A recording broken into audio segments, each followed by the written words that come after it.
Assalamualaikum warahmatullahi wabarakatuh. Kulo Esa Wildana Ramevinda saking kelas 11 IPS 3 badhe nembangaken tembang Gembuh sugeng mindhangetaken.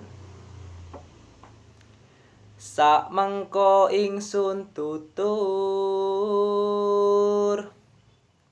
sembah catur supaya lumuntur dingin raga cipta jiwa rasa kaki ing kono lamun tinemu tandha nugrahaning manon. Kaping kalih. Duh Gusti tulung aku,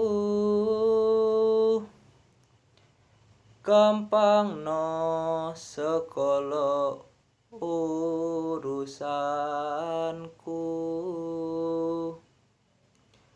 Mugi pinaringan kathahing rezeki kagem sakaluwargaku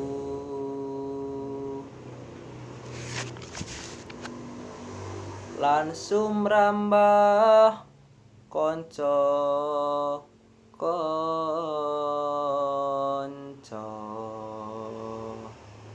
Matur nuwun.